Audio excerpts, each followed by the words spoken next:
Hi everyone, Aiden here with etrailer. Today we're going to be taking a look at this Flint Hill Goods compact cargo carrier. This is a hitch-mounted cargo carrier that'll fit in our 2" by 2" receiver tube, and it's going to be on our 2015 Toyota 4Runner.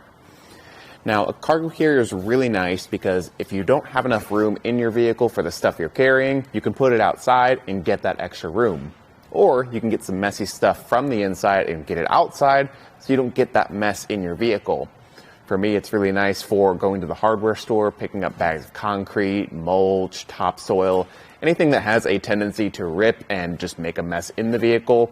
Out here, it's going to be a lot easier to clean up because you can just hose it off. The open design isn't going to keep any moisture or debris trapped in it, and it also gives you tons of places to tie down.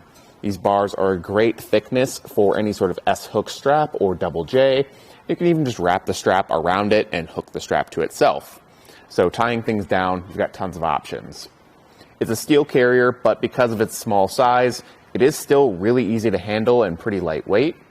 And it gives you a 500-pound weight capacity. That's going to be more than enough for most of your cargo, and it's pretty on par with a lot of other cargo carriers out there. It's a fixed cargo carrier though, so you can see it's just a straight shank coming out of our hitch, and because of that, we're not gaining any additional ground clearance. And we don't have the ability to tilt away to gain better hatch access or fold it up when it's not in use. But because of the compact size, I think that's actually pretty okay. I do want to take some measurements though. Your ground clearance you're working with is going to be 18 1/4 inches, which again, I think is more than enough. The 4Runner sits pretty high off the ground, and I don't think you have to worry about it. Your distance added to the back is only going to be 25 1/4 inches. So again, that compact size doesn't make it stick out too far, but there are still reflectors on the outer side to just help with visibility at night, so people do see that it's back here. Your closest point is going to be just a little bit under 6 inches from the bumper, which even though it does sit close, for me is actually a good amount of space. You can still get to that anti-rattle bolt to secure it, whether you're going from the side or just reaching over to tighten it down over here. I'd say that anti-rattle bolt works fairly well. It's not my favorite system because on the edges we still have a little bit of shake and play, and the up and down movement isn't the most secure.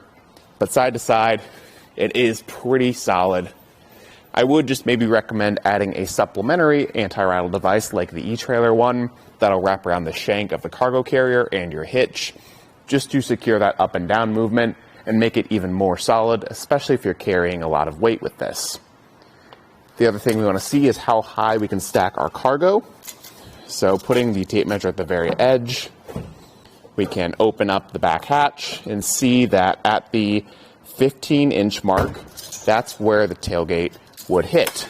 So as you're opening that up, you can have your stuff stacked up to 15 inches tall and still be able to open the back hatch. Any higher than that, and you're going to begin blocking that and not be able to get through. Luckily with the 4Runner though, you do have the sliding back glass, so you can get in through that way, but because it sits close, you might not have the most room to actually step in there. So just be mindful of that too. As far as your usable space goes, inside edge to inside edge, it's going to be 17 1/4 inches for the depth. And then from side to side, we're working with 51 3/4 inches wide, and the sidewalls are going to be 4 inches tall, so that'll help keep things boxed in and secured. Overall, if you're looking for a cargo carrier that's going to have a good weight capacity and not be super bulky, whether it's in your garage and storage or in the hitch, but still be very capable, I think this is a great way to go. Thanks for watching.